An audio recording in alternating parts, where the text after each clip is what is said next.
team. You've probably seen them before. Do you know what Brigham Young said about black folks? Do you know what the Mormon religion said about black folks? And it was right in keeping with this country and the beliefs in this country. Black folks could not hold the priesthood. Black men could not be in the priesthood of the Mormon church until 1978. 1978, okay? I was out of high school by about good and grown by 1978. But they just came to that revel because this country, in order to be this country, had to, in every institution, reinforce the idea of white supremacy. And it happened everywhere. It happened in the schools. Ever talk to somebody who was older, who grew up in the South and got a public education in the South? All of the scriptures, all of the historical information that might support the idea that black folks were inferior, they got that in school.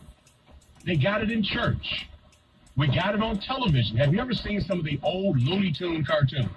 I'm talking about Bugs Bunny and Elmer Fudd and all these loved characters. Have you ever heard of Coal Black and the Seven Dwarfs? Not Snow White and the Seven Dwarfs. Coal Black and the Seven, S-E-V-V-E-N dwarfs, trying to imitate how black folks talk. Go online right now. Go to YouTube and look up Coal Black and the Seven Dwarfs. Put out by the same folks, Warner Brothers, who put out Bugs Bunny and Elmer Fudd and Daffy Duck and all that. They actively promoted black stereotypes and black inferiority in the entertainment industry. Remember Stepin Fetchit? Remember Butterfly McQueen? Remember Mantan Moreland? If you don't know these names and you don't know who these folks were, then you really have some work to do during this Black History Month of 2018. Because these are the ways that black folks were portrayed in this country. That's why you need a Black History Month. That's why it's important. That's why Carter G. Woodson is a hero of mine, because he founded Black History Week, which evolved into Black History Month. In fact, when he started, it was Negro History Week. But he understood that the true story of black folks in this country needed to be told. Otherwise, this mistreatment of black folks would go on and on and on. A lot of these, white brothers and sisters we have down south that were marching in Charlottesville, how did they get that way? Do they think that way because they're just naturally, inherently evil? Or were they inculcated with these same institutions that we were, that told them that black folks were inferior, and so they think that's the truth, and they act accordingly? It's one of the most insidious, evil aspects of human history. And I'm talking about slavery and this doctrine of white supremacy. And that's why Black History Month is so important. And I know I'm getting a little excited here, but it's something to get excited about. That's why I encourage everyone, blacks and whites, equally, to delve into that history, because the more you know, the smarter you are. Just like there is no way someone could ever tell me that all white people are evil and hateful, because I know the history and I've actually had contact with whites, so I know better. White folks who have been told the truth about us cannot go back to that old stereotypical way of thinking about black folks. That doesn't mean they'll necessarily like me. But I say it all the time. Once you get hit by the truth, you can either embrace it or you can reject it. But it doesn't go anywhere. You're stuck with it. And so once you know the truth about our history, then you are on the path to freedom, because it's the truth that'll set you free. 313-778-7600. You know what? Our friends, the dentists, are not coming in today. They're coming in next week. And so we've got open line right now, 313-778-7600. And let's go to Joseph, who's on line 3. Hey, Joseph, thanks for calling. Good afternoon to you. You just started my brain to thinking when you mentioned that cartoon. And I'm thinking, well, wait a minute. But wasn't the movie industry controlled by Jewish people? The Meyer brothers, Warner brothers, those are Jewish people. And I'm wondering, I know Ford Motor Company apologized for what the great-grandfather was. He was very anti-Semitic. And for the public policy, all right? But has the Jewish community ever apologized to the black community for their complicity in promoting this racism in America? I'm just wondering. Because I know when I was a kid, we were told Jewish people are our friends. And I know Jewish people are always talking about the Holocaust. We should remember. Everybody should remember. Nobody should forget. But wait a minute. You guys helped to perpetrate a horrible part of us for years. Has there ever been an apology, an acknowledgement even? Has there ever? Has anybody ever had the guts to ask that community for one? You know, that's an interesting question. I know that there have been a number of pro-Jewish and black relation committees or efforts that have happened over the years. But for Jewish people to formally apologize to black people and exactly what they would be apologizing for, I don't know. That's something I have to look up. It's an interesting question, Joseph. Well, we know what they need to apologize for. Look what they did. Look what they helped. You know, they were abused, but yet they abused. Mm-hmm. I know a lot of people. I don't make you anti-Semitic. It just makes you right.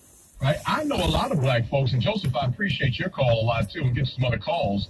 I know a lot of black folks who will talk about growing up where you had Jewish merchants throughout black neighborhoods, and they did not feel that they were treated with respect. Others felt that they were. You know, that's an interesting subject. In fact, I just made a mental note. We'll have to talk about that. For Black History Month, though, the overriding issue is that everybody, be you Jewish, be you white, be you Native American, you need to delve into black history. I tell you what, there is not a group of people in this country that if they delve into black history and learn more about black history, won't learn more about themselves. And that is the absolute truth. Let's get back to the phone lines where we got Charles on line 2. Hey, Charles, thanks for calling. Good afternoon to you. Hey, Mr. Russell, how are you? I'm good. Good. You got your pen and paper handy? I got them both right in front of me. Okay, write this down. Here's a quick Black history fact of racial stereotyping that goes on to this very day. Okay, write down this word. Okay, you know the N-word that they use, right? I've heard it many times, yes. Okay, write that down. Want a watermelon. So it's N-word, want a watermelon. Uh-huh. That is the song that you hear all day, every day in the summertime from the ice cream truck. Yes. Go on YouTube and you'll hear it. Now, didn't that evolve into Turkey in the Straw? I believe so. Yeah, is it? Is that the song? Exactly. Yes. Yep, exactly. But initially, that was N-word, want a watermelon. Yes. And they still play it every day, every summer. Absolutely. I just wrote it down. I will share that, and I appreciate the call. I appreciate you sharing that. And I'm glad you brought that up, too. Earlier, I argued that racism has been a part of every institution in this country, actively and purposely, in order to maintain this belief and this doctrine of white supremacy. In the music industry, which is really ironic because in large ways, as black folks, we dominate the music industry. But in the music industry, do you have any idea how many songs came out with the N-word in the title? There are all types of songs that were written with N-word in the title. There were all types of locations in this country that had the N-word in them. N-Hill, N-Bluff, N-City. Don't take my word for it. Look it up. A lot of times people think that racism was kind of an evil but limited system in this country. A few white Southerners, particularly those that owned slaves and property, would promote the N-word, would promote the doctrine of white supremacy in order to hold on to theirs, but the rest of the country was either unknowing about it or just didn't care about it. No. This whole doctrine of supremacy was essential to this country. I'm sure you know that President Woodrow Wilson screened the film Birth of a Nation in the White House and then said it's like writing with lightning. It's just too bad that it's so true. And if you don't know what Birth of a Nation was, then you need to find out. Any person in this country who doesn't know about the movie Birth of a Nation and the impact it had in this country and how it bolstered the Ku Klux Klan and the anti-black sentiment that it helped to foster and promote in this country. If you don't know that, then you don't know where you're doing right now. That's why when Donald Trump on the campaign trail was using all of this racist rhetoric and folks were getting upset about it, other folks said, well, what's the problem? He's just being himself. No. Other folks got upset because they understood history and what he was saying sounded eerily familiar.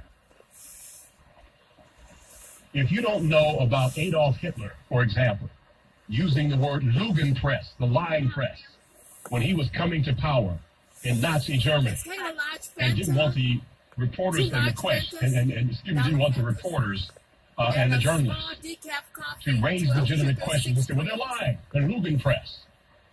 If you don't know about that, if somebody comes along now named Donald Trump and talks about fake news, you don't know where that came from. You might even think he actually knows what he's talking about. Yes. But in fact, that is an old game plan. And that is why history is so important. Because you recognize where we've been and you understand where we don't need to go. You certainly don't need to go with somebody who talks about fake news. Did you have a question, young lady? Our own Rachel's here in the studio. She's got a question. What's the question, Rachel? My question is, Cliff, I wanted to know, since it is Black History Month, February 1st, I wanted to know, where did CPT come from, colored people time? Where did that come from? I know it came from slavery, but exactly what did the slaves do to get that CPT? You know, that's a fascinating question, because I have heard that when black folks, as a part of their culture, and I have to look this up, this is what I heard, that black folks, as a part of their culture, when they were told that something was going to happen, it was understood that you don't get there exactly around that time. You start showing up around that time, and eventually people will get there and things will happen. I don't know if it had to do with the fact that we were in slavery. I don't know if it had to do with black subjugation. I don't know if it had to do with the hard work hours. It might have even been a part of some strategy not to get caught at meetings. I don't know. I've heard several theories about that, but there is a reason for that. Now, a lot of whites will say, well, you know, them blacks, they're lazy, they talk slow, they walk slow. That's why you got colored people time. They just show up late because they're late for everything. But it's deeper than that. And that's a great question. I have to look that up. I will look that up. And I've had that discussion before. And frankly, what I was told at the time was fascinating. But it had something to do, they had a legitimate reason behind it. And I'm just going to make a note here so I can find out. We'll have a chance to talk about that. 313-778-7600. And let's go to Tyrone, who's on line 2 right now. Hey, Tyrone, how you doing?